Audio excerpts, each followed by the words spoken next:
এই পৃথিবীতে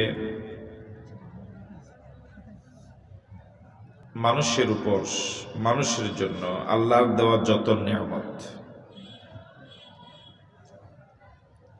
এর মাঝে অন্যতম শ্রেষ্ঠ নিয়ামত হলো মুহাম্মদুর রাসূলুল্লাহ সাল্লাল্লাহু আলাইহি ওয়াসাল্লাম।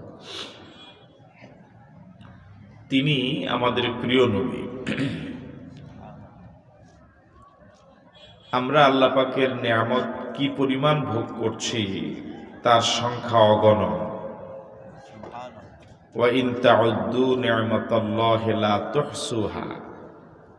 বান্দা, আমার দেওয়া নিয়ামতগুলো যদি তুমি গণনা করা শুরু করে দাও, গুণে শেষ করতে পারবে না।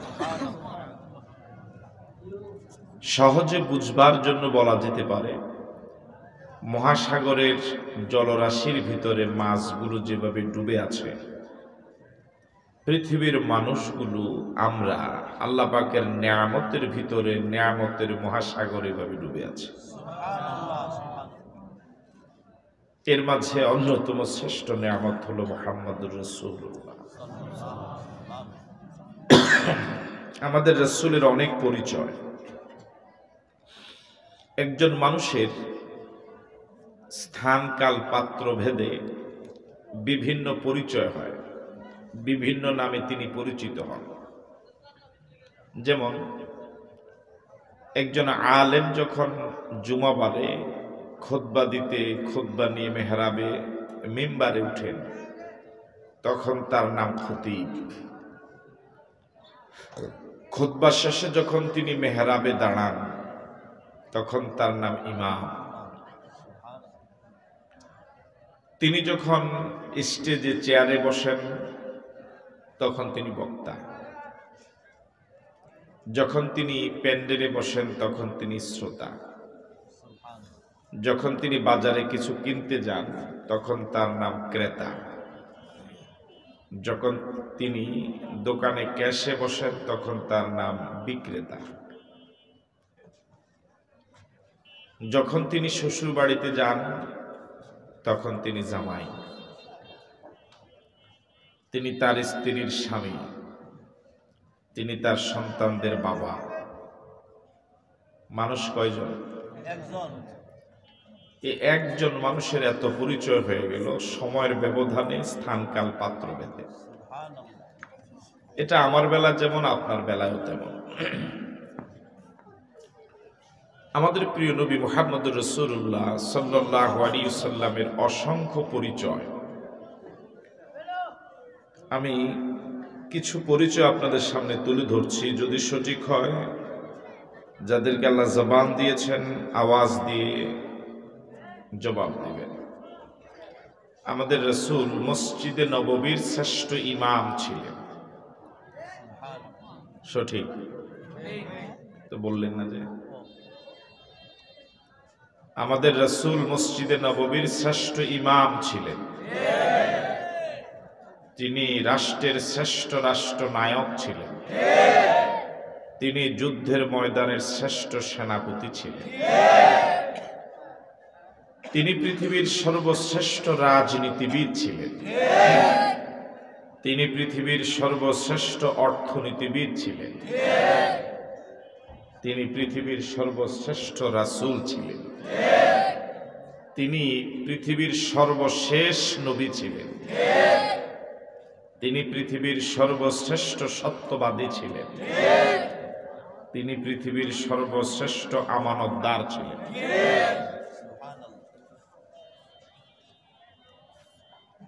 এই কথাগুলো কি সঠিক? কত পার্সেন্ট সঠিক? সকল কাছ থেকে জবাব চাই, কত পার্সেন্ট সঠিক? এগুলো তার পরিচয়, তবে এগুলো তার মূল পরিচয় নয়। এতক্ষণ পর্যন্ত রাসূলের যে পরিচয়গুলো বললাম, এগুলো তার পরিচয়, কিন্তু এগুলো তার আসল পরিচয় নয়। তার আসল পরিচয় হলো তিনি রাসূল। আসল পরিচয় কি? আবার বলো। এই জন্য একজন মানুষকে ইমানদার হিসেবে নিজেকে প্রমাণ করার জন্য ঘোষণা করা লাগে, আশহাদু আল্লা ইলাহা ইল্লাল্লাহু ওয়া আশহাদু আন্না মুহাম্মাদান আবদুহু, আমি সাক্ষ্য দিচ্ছি আল্লাহ ছাড়া কোনো ইলাহা নেই, কোনো মাবুদ নেই। আমি আরো সাক্ষ্য দিচ্ছি মুহাম্মদ আল্লাহর বান্দা, আল্লাহর রাসূল। মুহাম্মদ সাল্লাল্লাহু আলাইহি ওয়াসাল্লামের মূল পরিচয় তিনি রাসূল। এই পরিচয় মেনে নেওয়া ছাড়া কেউ ঈমানদার হতেই পারে না। একজন মানুষ রাসূলের বাকি সব পরিচয় মানে, কিন্তু মুহাম্মদকে রাসূল মানে না, ঈমানদার হতে পারবে? আপনারা কি আমার কথা শুনছেন, বুঝতেছেন? বলুন তো, একজন মানুষকে ঈমানদার প্রমাণ করার জন্য নিজেকে মুহাম্মদ সাল্লাল্লাহু আলাইহি ওয়াসাল্লামের কোন পরিচয়টা বিশ্বাস করা লাগবে? মূল পরিচয়। বলুন বলুন, মূল পরিচয়। মূল পরিচয়টা কি? তিনি রাসূল। যেমন একজন মানুষ রাসূলকে পৃথিবীর শ্রেষ্ঠ সত্যবাদী মানে, আমানতদার মানে,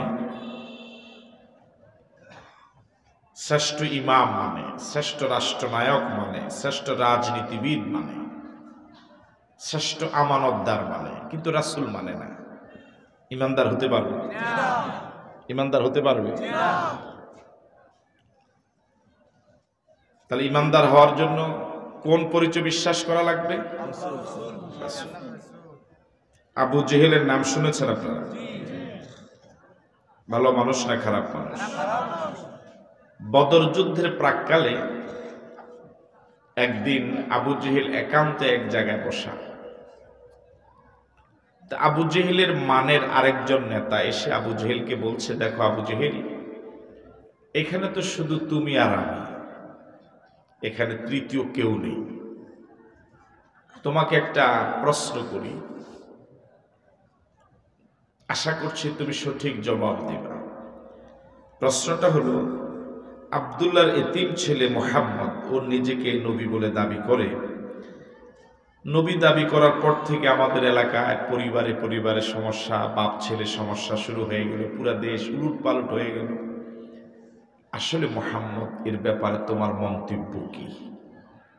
মনোযোগ আছে আপনাদের? প্রশ্ন করেছে কাকে? বাকি যাদের জবানকে আল্লাহ নিয়ে গেলেন, কাকে প্রশ্ন করেছিল? কে প্রশ্ন করেছিল? একজন নেতা। কার ব্যাপারে? রাসূলের ব্যাপারে, যে রাসূল আসলে কেমন, উনি সত্যবাদী না মিথ্যাবাদী। এই প্রশ্ন করার পর আবু জেহেল একটু এদিক সেদিক তাকাল।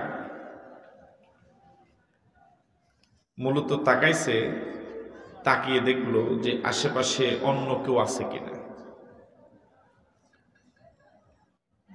যখন সে নিশ্চিত হলো আশেপাশে অন্য কেউ নেই, শুধু প্রশ্নকারী আর আমি, তখন সে নিশ্চিত হয়েছে এখানে সত্য কথা বললেও তৃতীয় কোনো কানে যাবে না।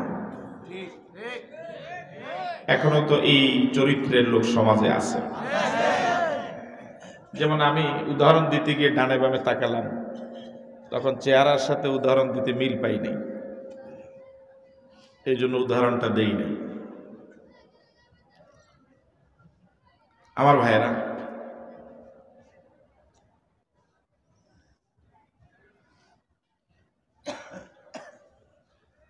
এবার আবু জেহেল বলছে, তুমি যেহেতু আল্লাহর কসম দিয়ে আমাকে জিজ্ঞেস করেছ মুহাম্মদ আসলে কেমন, আমিও তোমাকে আল্লাহর কসম দিয়ে জবাব দিচ্ছি, মুহাম্মদের মতো এমন সত্যবাদী পৃথিবীতে আর কেউ না। আবু জেহেল একান্তে আমাদের রাসূল যে পৃথিবীর শ্রেষ্ঠ সত্যবাদী, এ কথা কি মেনে নিয়েছিল? মেনে নিয়েছিল, কিন্তু ঈমানদার বলা যাবে? কেন? রাসূলের মূল পরিচয় মানে না। আপনারা নিশ্চয় শুনে থাকবেন, মক্কার কাফের এবং মুশরিকেরা নিজের দলীয় লোককেও আমানতদার মনে করত না, বরং মুহাম্মদ সাল্লাল্লাহু আলাইহি সাল্লামের কাছে তাদের মূল্যবান দিনার এবং দিরহাম আমানত রেখে নিরাপদ বোধ করত। এখনো তো এই চরিত্রে লোক আছে, নিজের দলীয় লোকের কাছে আমানত রাখে না। ওরে নেতা মানে, কিন্তু নিজের সম্পদের জন্য ও আমানতদার নয়, এটা তার বিশ্বাস আছে। আসতে বলেন, মাইন আসতে পারে। তো মক্কার কাফের এবং মুশরিকেরা আব্দুল্লাহর তিন ছেলে মুহাম্মদ তার কাছে দিনার এবং দিরহাম আমানত রাখতেন। রাসূলকে আমানতদার বিশ্বাস করে না বিশ্বাস না করে? তাহলে বোঝা গেল রাসূল যে আমানতদার, এই বিশ্বাস তাদের ছিল, কিন্তু ইমানদার বলা যাবে না। তারা রাসূলের একটা পরিচয় মেনে নিয়েছে, কিন্তু তার মূল পরিচয়। এবার আপনাদের কাছে আবারও প্রশ্ন, একজন মানুষকে ইমানদার নিজেকে প্রমাণ করার জন্য কোন পরিচয় বিশ্বাস করা লাগবে? মূল পরিচয়। বলুন, আবার বলুন। আমাদের রাসূলের মূল পরিচয় কি? তিনি রাসূল। বলুন।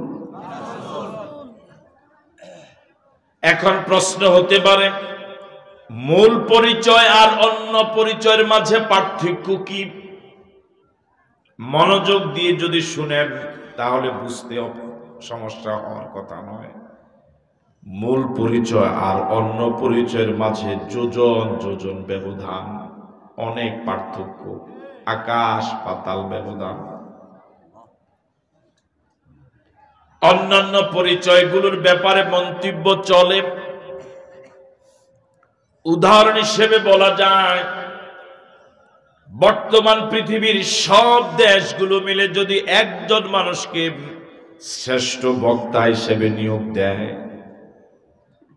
পৃথিবীর সব দেশ মেনে নিল এই লোকটা পৃথিবীর শ্রেষ্ঠ আলোচক। বলুন, এর ব্যাপারে, এর আলোচনার ব্যাপারেও কি শ্রোতাদের মন্তব্য হবে না হবে না? কারো কারো মন্তব্য হবে। আজকে ওয়াজটা জমে নেই, কথা বলে না কেন? কারো কারো মন্তব্য হবে সময় অনেক কম আছে। কারো কারো মন্তব্য হবে টুপিটা আর একটু দামি হলে ভালো ছিল। কারো কারো মন্তব্য হবে আজকে সুর তেমন দেয় নেই। ঠিক নয়? অথচ সব দেশগুলো মেনে নিয়েছে তিনি শ্রেষ্ঠ বক্তা। বর্তমান পৃথিবীর সব দেশগুলো যদি একজনের ব্যাপারে স্বীকৃতি দেয় যে তিনি শ্রেষ্ঠ ইমাম, একজন মানুষকে পৃথিবীর সব দেশগুলো শ্রেষ্ঠ ইমাম হিসেবে স্বীকৃতি দিল, আপনাদের কাছে প্রশ্ন, এমন ইমামের ইমামতির ব্যাপারেও কি মন্তব্য সুযোগ আছে? কোন কোন মুসল্লির মন্তব্য হবে আজ কেরাত অনেক লম্বা নিয়েছে। কারো কারো মন্তব্য হবে রুকুতে এত সময় ছিল আমার একদম মাজা ব্যথা হয়ে গেছে। ঠিক নয়? বর্তমান পৃথিবীর সব দেশগুলো মিলে যদি একজনকে শ্রেষ্ঠ রাজনীতিবিদ হিসাবে মেনে নেয়, সব দেশগুলো মেনে নিয়েছে, এর মতো রাজনীতিবিদ পৃথিবীতে আর একজনও নাই। বলুন, এমন রাজনীতিবিদের ব্যাপারেও কি শ্রোতাদের, কর্মীদের, জনগণের মন্তব্য হবে? কারা করবে? চার স্টলে যে দস্তখত জানে না ও মন্তব্য করবে না, ও নেতা হতে পারবে না। এটা একটা সিদ্ধান্ত নিল, এটা হয়নি। এরকম মন্তব্য মনে হয় গুঞ্জরে হয় না। গুঞ্জরে কি শুধু নেতাদের ব্যাপারে গুঞ্জন চলে না মিছিলও চলে? তাহলে পৃথিবীর অন্যান্য যত পদবি আছে সব পদবীর ব্যাপারে মন্তব্য চলে। প্রতিষ্ঠানের প্রধান, কলেজের অধ্যক্ষ, মাদ্রাসার প্রিন্সিপাল, স্কুলের হেডমাস্টার, তার অধীনস্থ শিক্ষক, ছাত্র, কর্মচারী, অভিভাবক, কমিটির সদস্য মন্তব্য করে। কথা কয় যে হুজুরের 10 টাকার ভাউচার খরচ হচ্ছে 10 টাকা, তুলছে 5000 টাকা, এরকম হয় না? মন্তব্য হয়। পৃথিবীর সব পদবীর ব্যাপারে মন্তব্য চলে। তিনি শ্রেষ্ঠ ইমাম হন, শ্রেষ্ঠ রাজনীতিবিদ হন, শ্রেষ্ঠ অধ্যক্ষ হন, শ্রেষ্ঠ বক্তা হন, মন্তব্য হবে, মন্তব্যের উপরে কেউ নাই। কিন্তু একমাত্র পদবী, পৃথিবীর একমাত্র পদ যার নাম নবুয়ত। কাউকে যদি আপনি নবী হিসেবে মেনে নেন, তার কোনো আচরণে, কোনো কথায়, কোনো মন্তব্যে, কোনো বক্তব্যে, কোনো আচরণে, কোনো মন্তব্যের সুযোগ আর নাই। আমি কি কথা বুঝাইতে পেরেছি না? বুঝেন নাই? কাউকে আপনি ইমাম মানলেন, এরপরও কি হবে? নেতা মানলে নেতার ব্যাপারে মন্তব্য করলে কিন্তু ইমান যাবে না। কিন্তু নবী মানার পর তার কোনো বিষয়ে বিরোধিতা করলে, মন্তব্য করলে ইমান চলে যাবে। অন্য পদবিগুলো মেনে নেওয়া আর নবী মেনে নেওয়া, মূল পরিচয় মেনে নেওয়া, দুটা কি এক?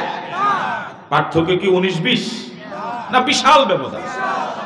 আবারও শুনুন, আপনি যদি কাউকে নবী মেনে নেন, কাউকে যদি নবী হিসেবে তার প্রতি ঈমান আনেন, এখন তার কথা যৌক্তিক হোক আর অযৌক্তিক হোক, বুঝে আসুক আর না আসুক, আমার ভাইয়েরা, দলের পক্ষে হোক আর বিরুদ্ধে যাক, পীরের পক্ষে হোক আর পীরের বিরুদ্ধে যাক, নবী হিসাবে মেনে নেওয়ার পর তার কোনো বক্তব্যে আর বিরোধিতা করা, কোনো মন্তব্য করা, তার কথা যদি দলের পক্ষে হয় মানতে হবে, দলের বিরুদ্ধে গেলেও মানা লাগবে, পীরের পক্ষে হলেও মানা লাগবে, পীরের বিরুদ্ধে গেলেও মানা লাগবে, যৌক্তিক হলেও মানতে হবে, অযৌক্তিক হলেও মানতে হবে, বুঝে আসলেও মানতে হবে, বুঝে না আসলেও কিছুই করার নাই।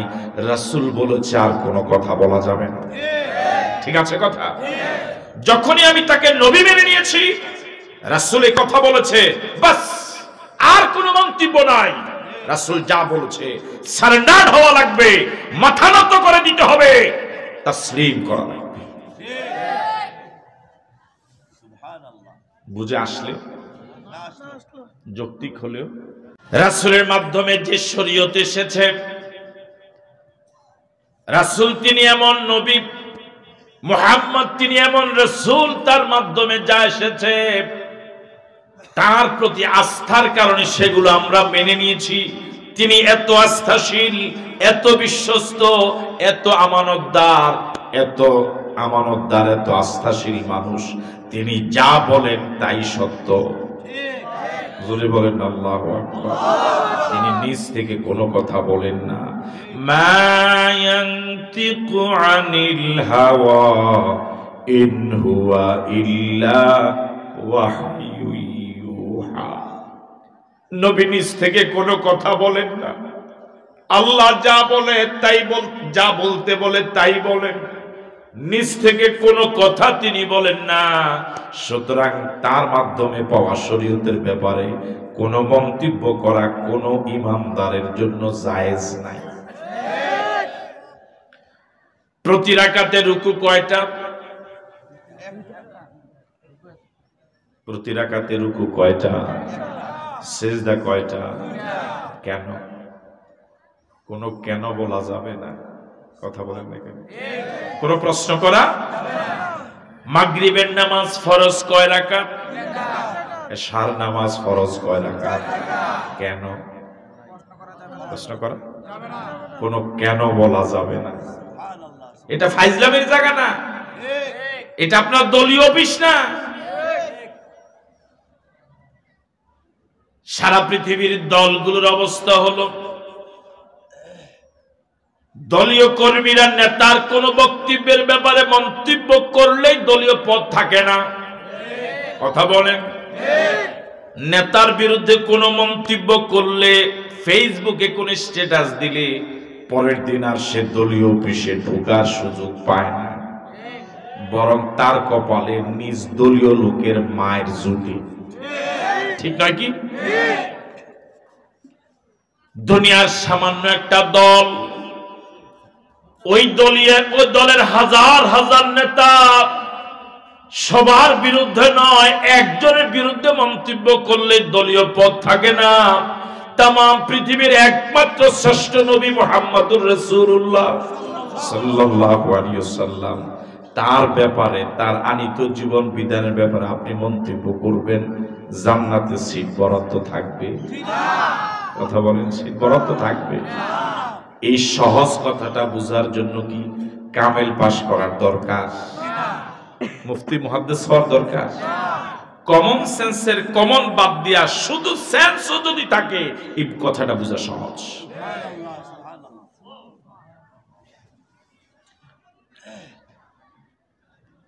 আরো সহজ উদাহরণ দেওয়া যেতে পারে। ওযু করার পর বিভিন্ন কারণে ওযু ভেঙে যায়, এর মাঝে একটা কারণ হলো কমন কারণ, সকলের কাছে জানা। ওযু করার পর পিছনের রাস্তা দিয়ে বাতাস গেলে ওযু চলে যায়, এই এলাকায় তো যায়। একজনে ওযু করলো, একটু বাতাস গেল, এখন ওযু আছে না নাই? শরীয়ত এখন কি বলে, কিভাবে করবেন? কবজি পর্যন্ত 3 বার হাত ধোও, কুলি করো, নাকে পানি দাও, মুখমণ্ডল ধৌত করো, কোনি পর্যন্ত হাত ধো, মাথা মাসে করো, টাকনো পর্যন্ত পাও ধো। ওযু হয়েছে? কথা বলেন না কেন? আপনারা কি এইভাবে কথা বলেন? ওযু কি হয়েছে? পিছনের রাস্তা ধোয়া লাগছে। যুক্তি কি বলে? যুক্তি বলে যেই জায়গার কারণে আমার মাঘ মাসের প্রচন্ড শীতের কষ্টের ওযুটা নষ্ট হলো, ওই জায়গাটা অন্তত ধোয়া দরকার, মাসে করা দরকার। শরীয়ত বলে ধোয়ার দরকার নাই, মাসের দরকার নাই, তুমি এমন এমন করো ওযু হয়ে যাবে। এই আইনটা আপাতত দৃষ্টিতে অযৌক্তিক হলেও আপনার মন্তব্য করার কোনো অধিকার নাই, কোনো সুযোগ নাই, কোনো মন্তব্য আপনার চলবে না। যা রাসূল দিয়েছেন তাই মানা লাগবে। আল্লাহু আকবার। এবার আপনাদের কাছে আমার প্রশ্ন, এরকম দলীয় কর্মী কি সমাজে আছে? রাসূল বলেছেন একরকম, দল বলে আরেক রকম। সে রাসূলেরটা মানে না, দলেরটা মানে, বরং রাসূলের বিরুদ্ধে গিয়া দলের বিষয় মানার জন্য রাস্তায় মিছিল করে। এরকম কর্মী কি সমাজে আছে? কথা বলেন, আছে? এই যদি বলে আমি নবীকে মানি, আসলে কি সে নবীকে মেনেছে? কথা বলেন। যদি সত্যিকার অর্থে নবীকে নবী মানত, মুহাম্মদকে তার পরিচয়, মূল পরিচয় রাসূল মেনে নিত, তাহলে দলের কথা সে মানত না, দল বাদ দিয়া সে নবী মুহাম্মদের কথাই মেনে নিত। এরকম মুরিদ কি সমাজে আছে? দল এক, পীর একরকম মাসালা দেয়, নবী আরেক রকম বলেছেন। নবী এইভাবে জিকির করতে বলেছেন, পীর আরেক রকম জিকিরের তালিম দেয়। নবীর প্রতি দরুদের সিস্টেম একরকম হাদিসে। আমার ভাইয়েরা, পীর আরেক রকম দরুদের কথা বলে। এরকম মুরিদ কি সমাজে আছে? সে নবীর দরুদ, নবীর সিস্টেমে, আমার ভাইয়েরা, ওই আমল করে না, ওই জিকির করে না, বরং পীর যেটা বলে সেটাই করে। এরকম মুরিদ কি সমাজে আছে? আরো জোরে বলেন। সে শুধু মুরিদ না হইয়া খলিফাও যদি হয়, সত্যিকার অর্থে সে নবীকে কি আসল নবী হিসেবে মেনে নিয়েছে? বলুন, মেনে নিয়েছে? নবীকে কেন মানবেন না অন্ধভাবে? তিনি যাই বলেছেন কোনো প্রশ্ন করা যাবে না, অন্ধভাবে একমাত্র মুহাম্মদুর রাসূলুল্লাহকে মানা লাগবে। এছাড়া পৃথিবীর কোন আলেম, কোন মুফতি, কোন মুহাদ্দিসকে বিনা যাচাই বাছাইতে অন্ধভাবে মানা যাবে না। কিন্তু নবী মুহাম্মদুর রাসূলুল্লাহ যা বলেছেন মাথা নত করে দিতে হবে। সুবহানাল্লাহ।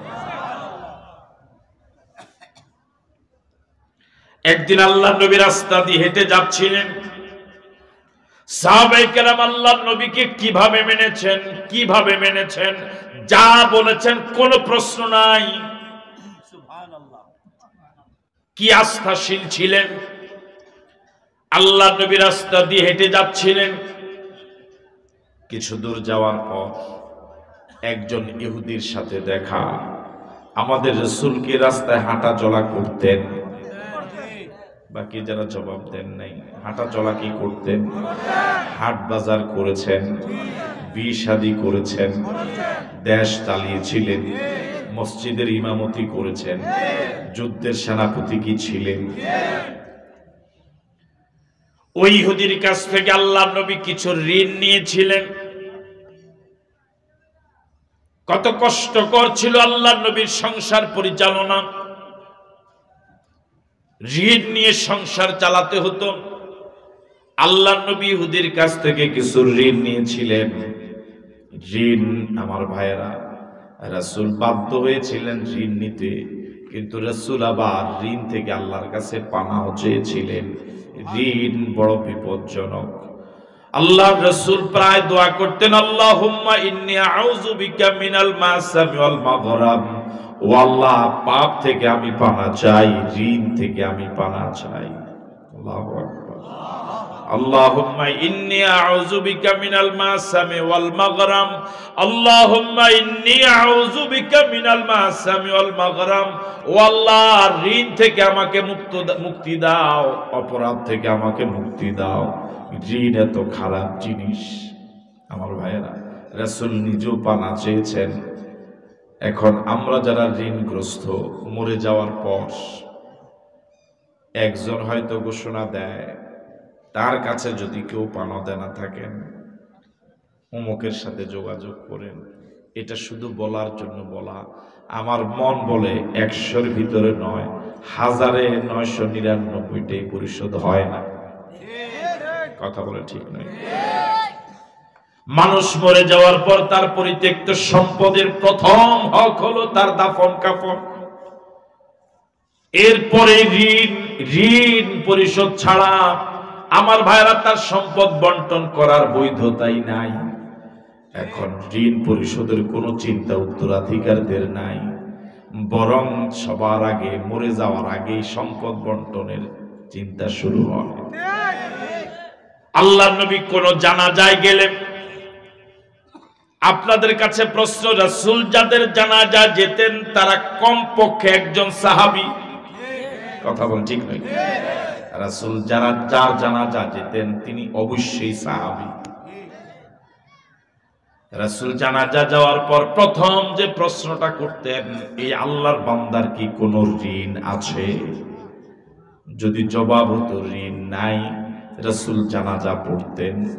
যদি জবাব আসতো ঋণ আছে, রাসূল আগে ঋণ পরিশোধের ব্যবস্থা করতেন। হয় রাষ্ট্রীয় কোষাগার বাইতুল মাল থেকে, অর্থ মন্ত্রণালয় থেকে।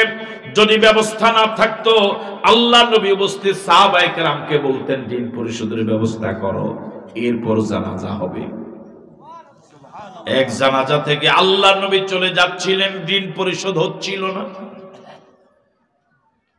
আল্লাহর নবী অনেক দূর চলে গেলেন। কিছু দূর পর হযরত আলী রাদিয়াল্লাহু তাআলা আনহু আল্লাহর নবীর কাছে গিয়ে বললেন, ইয়া রাসূলুল্লাহ, এই মাইয়েতের যত ঋণ আমি আলী পরিশোধের দায়িত্ব নিলাম, আপনি আসেন। রাসূল এরপরও জানাজা পড়িয়েছেন। আজ ঋণ যে পরিশোধ করা লাগবে এই চিন্তা আমাদের দিমাগে টোটালি নাই। কথা বলেন ঠিক নেই?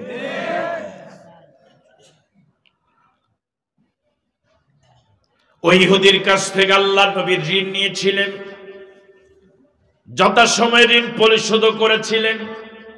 কিন্তু দুষ্ট ইহুদি আল্লাহর নবীর পথ আগলে দাঁড়ালো, বলল, মুহাম্মদ, দরুদ পড়বেন না, বলল, মুহাম্মদ আমার ঋণ পরিশোধ করো।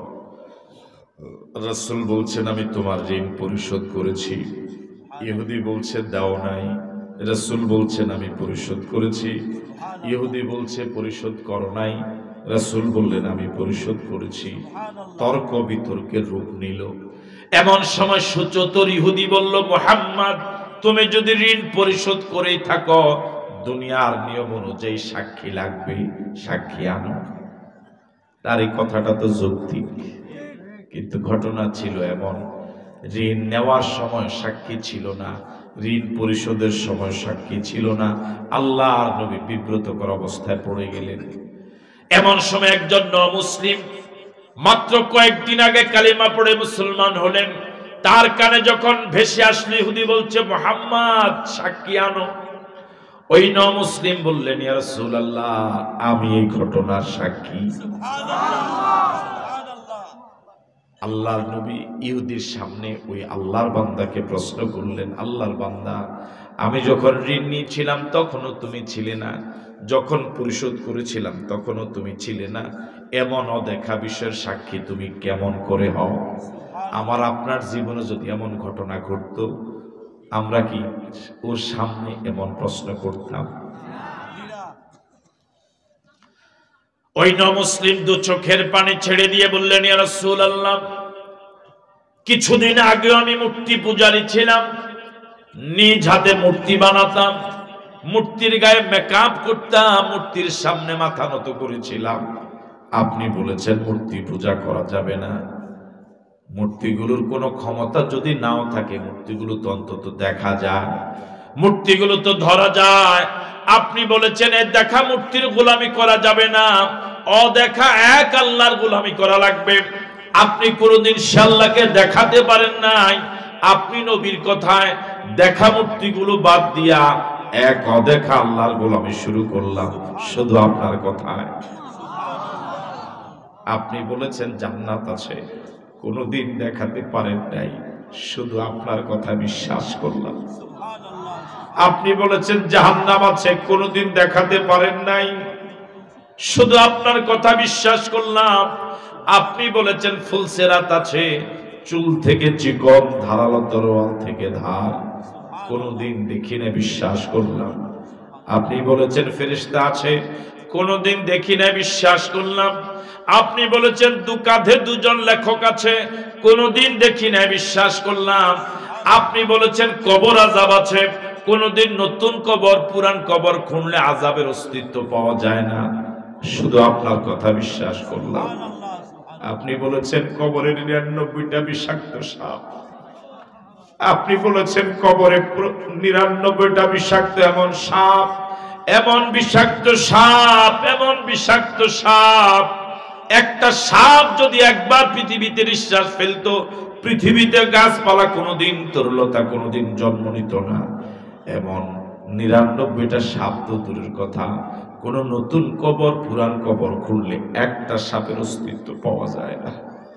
আপনি নবীর কথা তাও বিশ্বাস করলাম। আপনি নবীর কথায়, শুধু আপনার কথায়, শুধু আপনার কথায় এতগুলো বড় বড় দেখা জিনিস যদি আমি বিশ্বাস করতে পারি, এই ইহুদির কাছ থেকে মাত্র কিছু টাকা নিয়েছিলেন, আবার পরিশোধ করেছেন, আপনি নবীর এই কথাটা আমি কেন বিশ্বাস করব?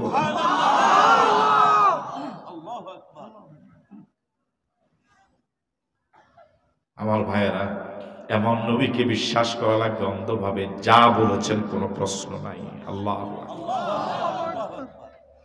মেরাজ থেকে এলেন, ফজরের পরে বাইতুল্লাহর পাদদেশে বসা, সর্বপ্রথম দেখা আবু জেহেলের সাথে।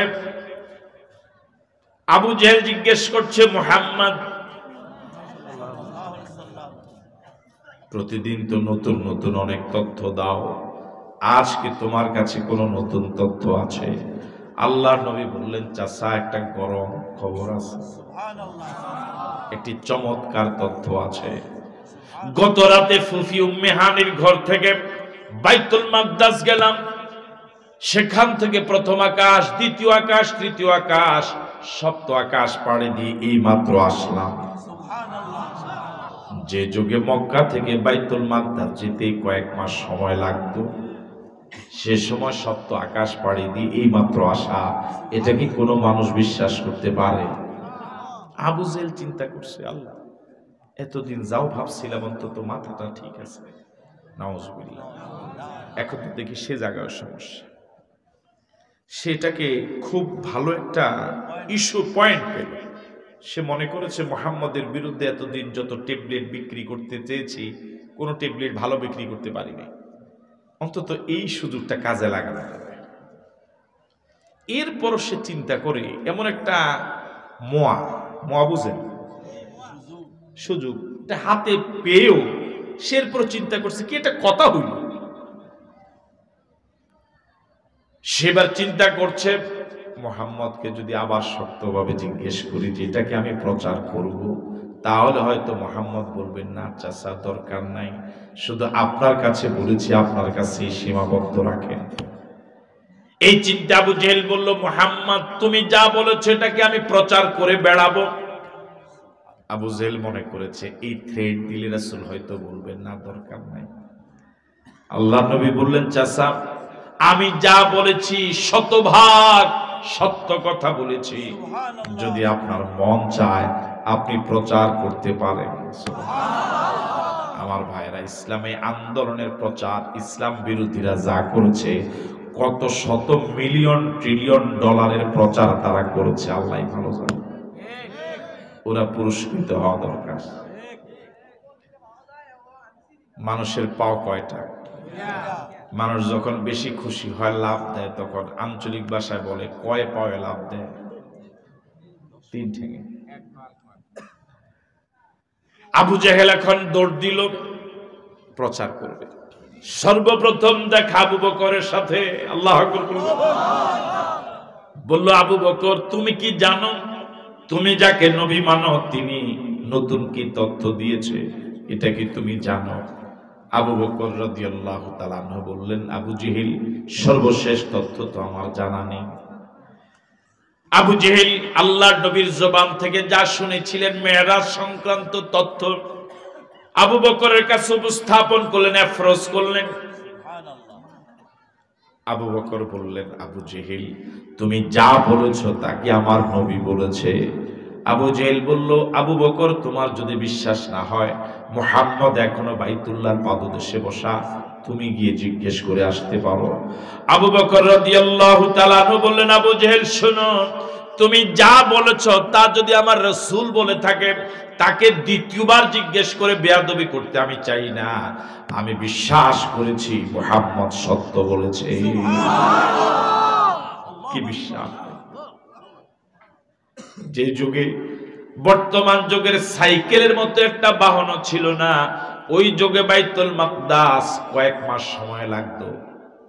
আরশে আজিমে গেলেন, এমন তথ্য, অবাক করা তথ্য রাসূলের কাছে গিয়ে জিজ্ঞেস করে বিশ্বাস করার প্রয়োজন বোধ করলেন না।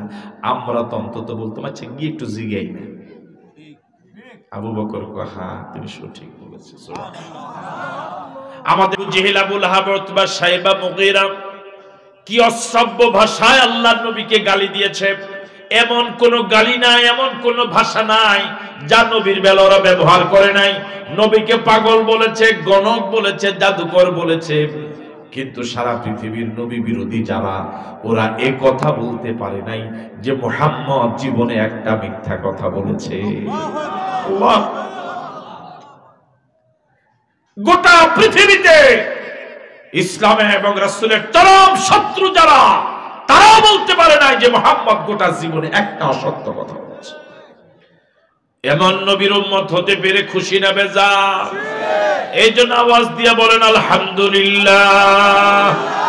আবার বলেন আলহামদুলিল্লাহ। আরেকবার বলুন আলহামদুলিল্লাহ। আমার ভাইরা, তাহলে আমাদের রাসূলের মূল পরিচয় তিনি রাসূল, এটা বিশ্বাস করাই লাগবে। আর এটা বিশ্বাস করার পর তিনি যে শরীয়ত দিয়েছেন কোনো মন্তব্য চলবে না। ঠিক আছে কথা? কোনো মন্তব্য চলবে না। যখনই জানবেন এটা নবীর সুন্নাত, বাস এতদিন আমল করে আসছেন, ঠিক আছে।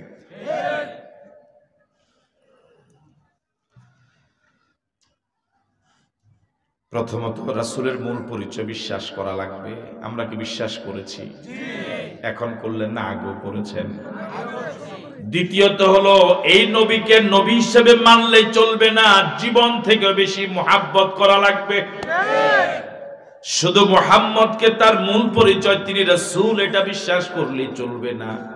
দ্বিতীয় কাজ হলো আমার আপনার যে নবীকে, যে মুহাম্মদকে নবী হিসেবে মেনে নিয়েছি, ওই নবীকে আমার জীবন থেকে বেশি মহব্বত করা লাগবে। রাজি আছে? বুখারী শরীফের হাদিস। একদিন হযরত ওমর ফারুক রাদিয়াল্লাহু তাআলা আনহু আল্লাহর নবীর সাথে পাশাপাশি হাঁটতেছিলেন। আল্লাহর নবীর হাত ধরে ধরে, সুবহানাল্লাহ। এখন যদি কোনো মুরিদ পীর সাহেবের হাত ধরে হাঁটে,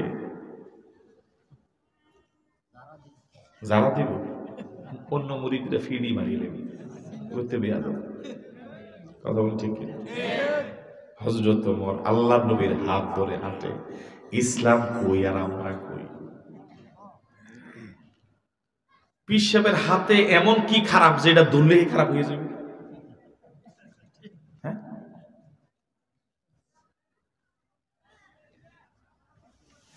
আমার ভাইয়ারা, চলতি পথে হঠাৎ হযরত ওমর বললেন, ইয়া রাসূলুল্লাহ, পৃথিবীর সব কিছু থেকে আমি আপনাকে বেশি মহব্বত করি, তবে আমার জীবন থেকে বেশি মহব্বত করি কিনা আমি বলতে পারছি না। মনোযোগ আছে? আবার শুনেন। হযরত ওমর বললেন, ইয়া রাসূলুল্লাহ, পৃথিবীর সব কিছু থেকে আমি আপনাকে বেশি মহব্বত করি, তবে আমি ওমর আমার জীবন থেকে বেশি মহব্বত করি কিনা আমি বলতে পারছি না। আল্লাহর নবী বললেন, ওমর তুমি এখন ঈমানদার হতে পারো না।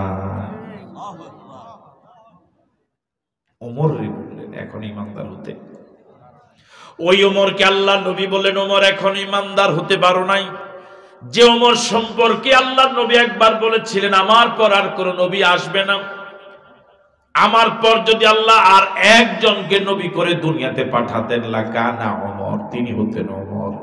ওই ওমরকে আল্লাহ নবী বলেছেন এক সময়, ওমর এখন ঈমানদার হতে পারো নাই। ওই ওমরকে আল্লাহ নবী বললেন, ওমর এখন ঈমানদার হতে পারো নাই, যে ওমর রাস্তা বের হলে ইবলিস পালায়। আল্লাহু আকবার বলবেন। আর আমরা ঘরে থাকলেও ইবলিস আমাদেরকে ধরে। জোরে কম। আমরা বাইরে যাওয়া লাগে না, ঘরে থাকলেই ধরে। আর হযরত ওমর রাস্তা বের হলে ইবলিস পালায়। সুবহানাল্লাহ। ওই ওমরকে আল্লাহর নবী বললেন, ওমর এখন ঈমানদার হতে পারো নাই। ওই ওমরকে আল্লাহর নবী বললেন, ওমর এখন ঈমানদার হতে পারো নাই। ওই ওমরকে আল্লাহর নবী বললেন, ওমর এখন ঈমানদার হতে পারো নাই। যে ওমর কালিমা পড়েছিলেন পাহাড়ের চূড়ায়, কালিমা পড়ার পর আল্লাহর নবীকে ওমর জিজ্ঞেস করলেন, ইয়া রাসূলুল্লাহ, ইসলাম কি সত্য ধর্ম নয়? রাসূল বললেন, হ্যাঁ। হযরত ওমর বললেন, আপনি কি সত্য নবী নন? রাসূল বললেন, হ্যাঁ। এবার ওমর বললেন, ইসলাম যদি সত্য হয়, আপনি যদি সত্য নবী হন, এখন থেকে আর পাহাড়ের গুহায় নয়, এখন থেকে আর আল্লাহর গোলামি গোপনে নয়, এখন থেকে আল্লাহর গোলামি হবে আল্লাহর ঘর কাবার সামনে উন্মুক্ত ময়দানে। আল্লাহু আকবার। ওই ওমরকে আল্লাহর নবী বললেন, ওমর এখনো ঈমানদার হতে পারো নাই। সাহাবায়ে কেরাম যারাই কাফের এবং মুশরিকদের অত্যাচারে হিজরত করে মদিনায় গিয়েছিলেন, সব সাহাবায়ে কেরাম গিয়েছিলেন রাতের আঁধারে। এমনকি আমাদের নবীও হিজরত করেছিলেন রাতের আঁধারে, সঙ্গে মাত্র একজনকে নিয়ে। কিন্তু একমাত্র ওমর, কেবলমাত্র ওমর, শুধুমাত্র ওমর রাতের বেলা হিজরত করেন নাই, হিজরত করেছেন দিনের বেলায়। আল্লাহু আকবার। দিনের বেলা বের হলেন, হাতে একটা খোলা তলোয়ার।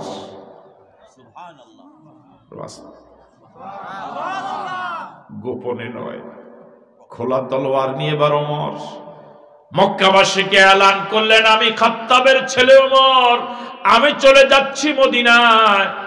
তোমরা যদি কেউ চাও নিজের স্ত্রীকে বিধবা বানাতে, কেউ যদি চায় নিজের সন্তানকে এতিম বানাতে, সেজন্য আমি ওমরের সামনে এসে দাঁড়ায়। আল্লাহর কসম করে বলি, এমন এলান ওমর খোলা আকাশে দিয়েছিলেন, একজন ওমরের সামনে আসা সাহস করে নাই। ওই ওমরকে আল্লাহর নবী বলেছিলেন, ওমর আমাকে জীবন থেকে এখনো মায়া করতে পারো নাই, ইমানদার হতে পারো নাই। হযরত ওমরের খেলাফত কালে হযরত আলী একদিন স্বপ্নে দেখছিলেন, মনোযোগ আছে আপনাদের।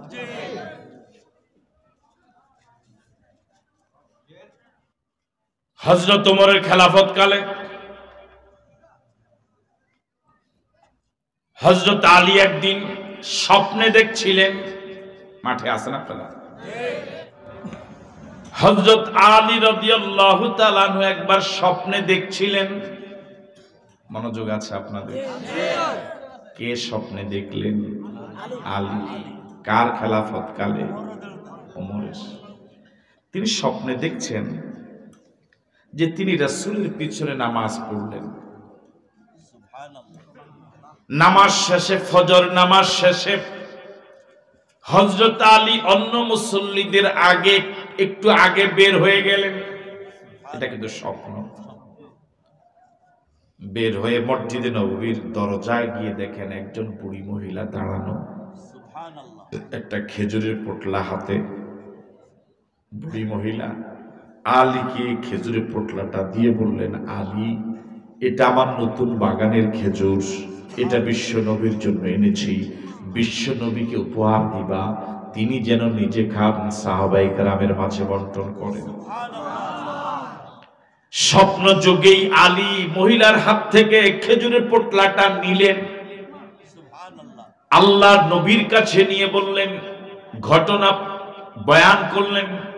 আল্লাহর নবী স্বপ্ন যোগে আলী রাদিয়াল্লাহু তাআলা আনহুর হাত থেকে খেজুরের পোটলাটা নিজে নিলেন। সর্বপ্রথম পোটলা থেকে একটা খেজুর হযরত আলীর মুখে তুলে দিলেন। সুবহানাল্লাহ। এতক্ষণ পর্যন্ত স্বপ্ন দেখলেন, ফজর আজান হয়ে গেল, আলী সজাগ হয়ে গেলেন। এখন স্বপ্ন আছে? কথা বলেন। এখন সময় খেলাফত কার? ওমরের। হযরত আলী রাদিয়াল্লাহু তাআলা আনহু আজান হয়ে যাওয়ার পরে মসজিদে নববীতে গেলেন।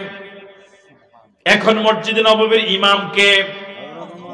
কি কিসমত, যিনি রাষ্ট্রপ্রধান, তিনি জাতীয় মসজিদের খতিব। হযরত আলী রাদিয়াল্লাহু তাআলা আনহু মসজিদে নববীতে গেলেন। নামাজ সমাপ্ত হলো। হযরত আলী রাদিয়াল্লাহু তাআলা আনহু সবার আগে বের হয়ে গেলেন। বলুন তো এখন বাস্তব না স্বপ্ন? এখন বাস্তব শুরু হয়েছে। স্বপ্ন হুবহু বাস্তবে রূপ নিল। হযরত আলী রাদিয়াল্লাহু তাআলা আনহু দরজায় এসেই দেখেন ঠিক একজন বুড়ি মহিলা, হাতে একটা খেজুরের পোটলা। বুড়ি মহিলা আলীকে দেখে বললেন, আলী, এটা আমার নতুন বাগানের খেজুর, খলিফাতুল মুসলিমিন হযরত ওমরের জন্য এনেছি। খলিফাতুল মুসলিমিন যেন নিজে খায়, সাহাবায়ে কেরামের মাঝে যেন বন্টন করে। বুড়ি মহিলার হাত থেকে খেজুরের পোটলাটা নিয়ে হযরত আলী রাদিয়াল্লাহু তাআলা আনহু খলিফাতুল মুসলিমিন হযরত ওমর ফারুকের হাতে দিলেন। হযরত ওমর ফারুক রাদিয়াল্লাহু তাআলা আনহু খেজুরের পোটলাটা হাতে নিলেন। সর্বপ্রথম একটা খেজুর বের করে হযরত আলীর মুখে দিলেন। হযরত আলী এখন খেজুর খাচ্ছে, স্বপ্নে না বাস্তবে? আলীর খেজুরটা খুব ভালো লাগলো। হযরত আলী রাদিয়াল্লাহু তাআলা আনহু বললেন, ইয়া খলিফাতুল মুসলিমিন, খেজুর তো অনেক, আরেকটা কি দেওয়া যায়? খলিফাতুল মুসলিমিন হযরত ওমর ফারুক রাদিয়াল্লাহু তাআলা আনহু বললেন, আলী, গত রাতে আল্লাহর নবী যদি তোমাকে দুইটা খেজুর দিতেন, আমিও দিতাম। আল্লাহু আকবার। হযরত ওমর ফারুক রাদিয়াল্লাহু তাআলা আনহু বললেন, আলী, গত রাতে আল্লাহর নবী স্বপ্ন যোগে যদি তোমাকে দুইটা খেজুর দিতেন, আমি ওমরও তোমাকে দুইটা খেজুর দিতাম। ওই ওমরকে আল্লাহর নবী বলেছিলেন, ওমর এখন ইমানদার হতে পারবে। হযরত ওমর হয়রান হয়ে গেলেন, পেরেশান হয়ে গেলেন। এবার হযরত ওমর নিজে নিজে কল্পনা করছেন, আচ্ছা, এক জায়গায় আমি এবং রাসূল হঠাৎ রাসূল আক্রান্ত হলেন, চতুর্দিক থেকে সাঁড়াশি আক্রমণ শুরু হলো। এই অবস্থা দেখে আমি ওমর কি জীবন বাঁচাবার জন্য পালাবো, না আমার জীবনটা চলে গেলেও রাসূলের পাশে দাঁড়াবো? আমি কি কথা বুঝতে পারছি?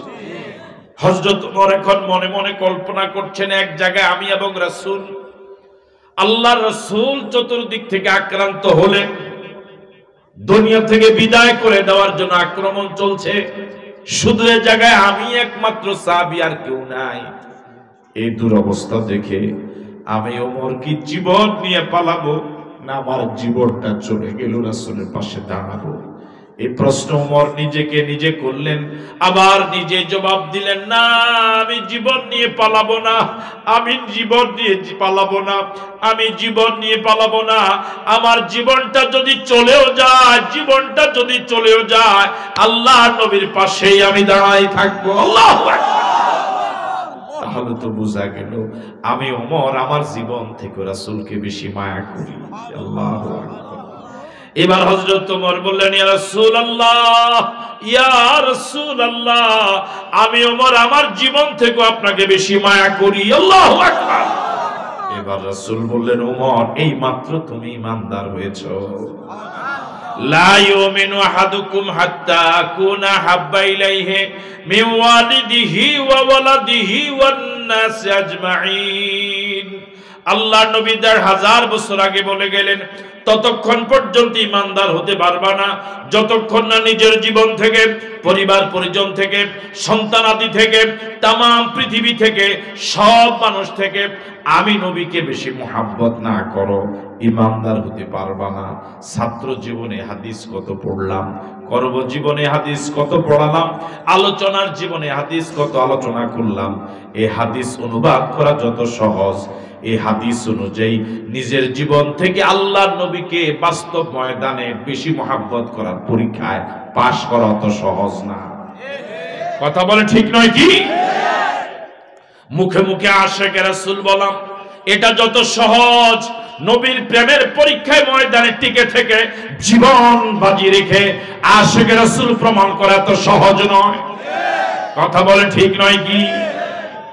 আল্লাহ তুমি সত্যিকার আমাদেরকে আশিকে রাসূল হওয়ার তৌফিক দাও। আরো জোরে বলেন আমিন। আরেকবার বলেন আল্লাহুম্মা। সাহাবায়ে কেরাম প্রতিনিয়ত পরীক্ষা দিয়েছেন, পাশ করেছেন, নিজের জীবন থেকে আল্লাহর নবীকে বেশি মায়া করেছেন, বেশি মহব্বত করেছেন। আল্লাহু আকবার। আমার ভাইয়েরা,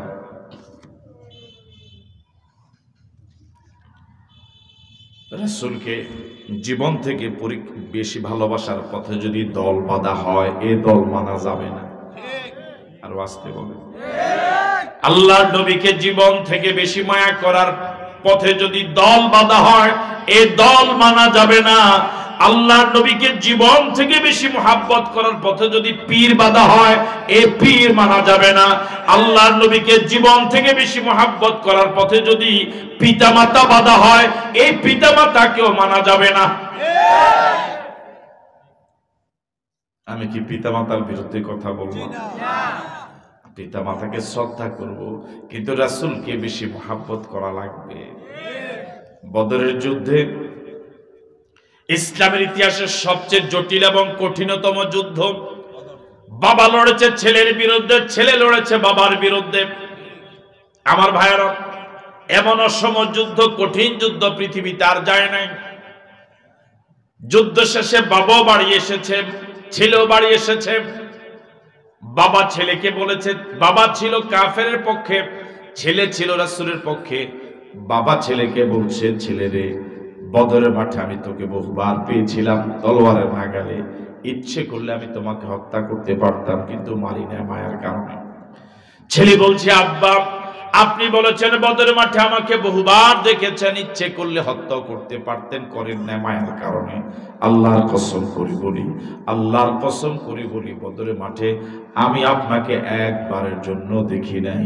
আপনি দেখো আমাকে ছেড়ে দিয়েছেন। আল্লাহর কসম করে বলি, আমি যদি আপনাকে দেখতাম ছেড়ে দিতাম না। একজন সাহাবীর নাম উবাইদুল্লাহ ইবনুল জাররাহ, আবু উবাইদা ইবনুল জাররাহ। নাম কি?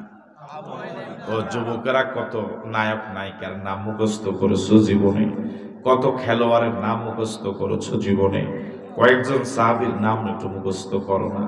এই সাহাবীর নাম আবু উবাইদা ইবনুল জাররাহ। বলো, আবার বলেন। আশারায়ে মুবাশশারার একজন।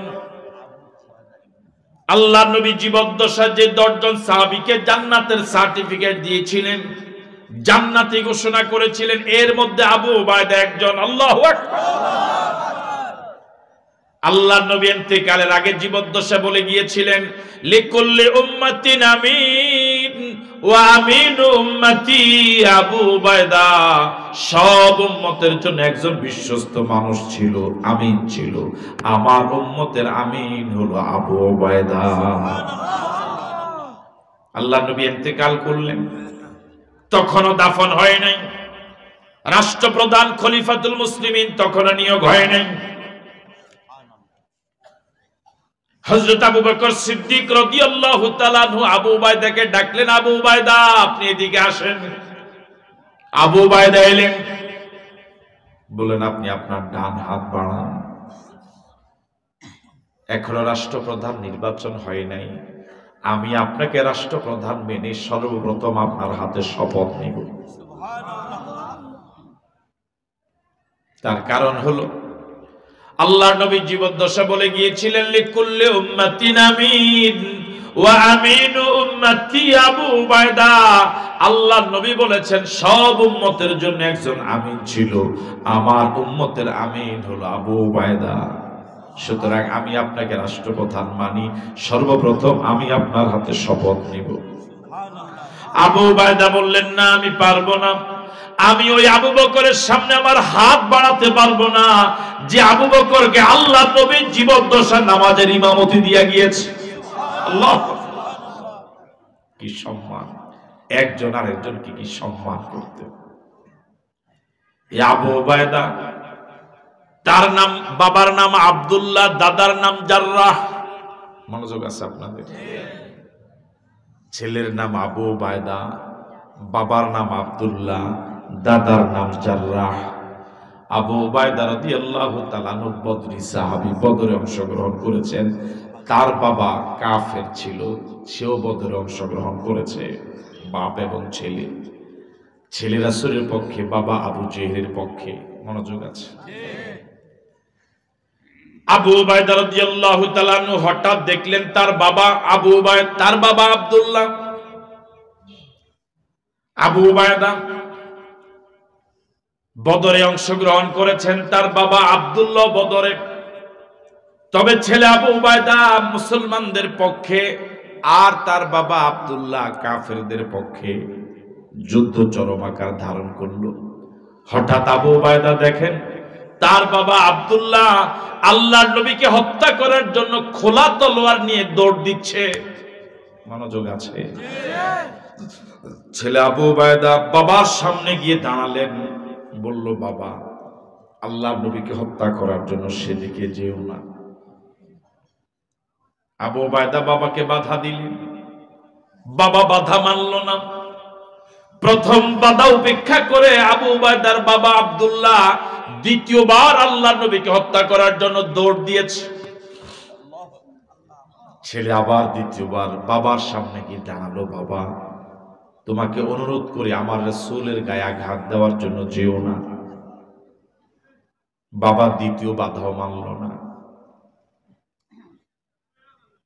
দ্বিতীয় বাধা উপেক্ষা করে বাবা এবার তৃতীয়বার দৌড় দিয়েছে আল্লাহর নবীকে হত্যা করার জন্য। আবু উবাইদা এবার তৃতীয়বার ক্ষিপ্র গতিতে বাবার সামনে গিয়ে বাধার প্রাচীর হয়ে দাঁড়ালো, বাধার পাহাড় হয়ে দাঁড়ালো। বলল, আব্বা আমার নবীকে হত্যা করার জন্য যেও না, যেও না, যেও না বাবা, যেও না। তুমি কি জানো যে নবীকে হত্যা করার জন্য তুমি যাচ্ছ, ওই নবীকে তোমার ছেলে তার জীবন থেকে বেশি মায়া করে। আল্লাহু আকবার। বাবা যেও না। বাবা তৃতীয় বাধাও মানল না। বাবা এবার চতুর্থবার যখন রওনা হলো, একে একে তিনটি বার ছেলে বাধা দিয়েছিল, বাবা বাধা মানে নাই। বাবা এবার চতুর্থবার যখন রওনা হয়েছে, ছেলে আর বাধা দেয় নাই। বাবার হাতে যেভাবে একটা তলোয়ার আছে, ছেলের হাতেও তো একটা তলোয়ার আছে। কথা বলেন আসলে ছেলে এবার বাবাকে আর বাধা না দিয়ে 3 বার বাধা দিয়েছে, আর কয়বার দিবে? ছেলেবার তার হাতের তলোয়ার দিয়া বাবার গর্দানে আল্লাহু আকবার বলে এমন একটা আঘাত করেছে, এক আঘাতে বাবার কথা কল্লাটা দেহ থেকে কয়েক হাত দূরে গিয়া পড়ছে। আল্লাহু আকবার। তাহলে যে বাবা নিজের নবীকে জীবন দিয়ে ভালোবাসার পথে বাধা হয়, এমন বাবাকে দুনিয়াতে রাখা যাবে না। যে জায়গায় বাবার এই দুরবস্থা, ওই জায়গায় নেতা ছাতার তো কোনো বেইলি নাই। কথা বলে ঠিক কি? ছাত্র ওস্তাদকে জিজ্ঞেস করেছে, হুজুর এক ওয়াক্ত নামাজ না পড়লে কি শাস্তি? ওস্তাদ বলেছেন 80 হোক বা। প্রশ্ন করা হলো যে নামাজ পড়ে না, তার হোক বাই নাই। জীবন দিয়ে নবীকে ভালোবাসার পথে, জীবন থেকে নবীকে ভালোবাসার পথে বাধা হলে যদি বাবার এই দুরবস্থা হয়, তাহলে নবীকে জীবন দিয়ে বাধা, জীবন দিয়ে ভালোবাসার পথে যদি দল নেতা পীর বাধা হয়, এদের তো হোক বাই নাই। কথা বলে ঠিক নয় কি? আমার ভাইয়েরা, পৃথিবীতে সব সন্তান পরিচিত হয় বাবার নামে। কার নামে? একমাত্র আবু উবায়দা, তিনি পরিচিত দাদার নামে। ছেলের নাম আবু উবায়দা, বাবার নাম আব্দুল্লাহ, দাদার নাম হলো জাররাহ। এখন কি আবু উবায়দা ইবনে আব্দুল্লাহ না আবু উবায়দা ইবনুল জাররাহ? মাঝখানে বাদ পড়েছে কে? পৃথিবীতে সব সন্তান পরিচিত বাবার নামে, একমাত্র শুধুমাত্র কেবলমাত্র আবু উবায়দা তিনি পরিচিত দাদার নামে। তার কারণ হলো যে বাবা ছেলের হাতে মারা গেল নবীর প্রেমের পরীক্ষা দিতে গিয়ে, এমন বাবার নাম নেওয়ার কোনো প্রয়োজন নাই। এমন বাবার নাম ইতিহাস থেকে মুছে গিয়েছে। আল্লাহু আকবার। তাহলে আমার আপনার প্রথম দায়িত্ব হলো নবীর মূল পরিচয় তিনি রাসূল, এই কথা মেনে নিতে হবে। এই কথা মানার পর আর তার কোনো ব্যাপারে মন্তব্য চলবে না। দ্বিতীয় দায়িত্ব হলো যে মুহাম্মদকে নবী মেনে নিয়েছি, এই মুহাম্মদকে জীবন থেকে বেশি মায়া করা লাগবে। আল্লাহ রাব্বুল আলামিন আমাদেরকে তৌফিক দান করুক, বলি আমিন। আরো জোরে সরে বলি আমিন।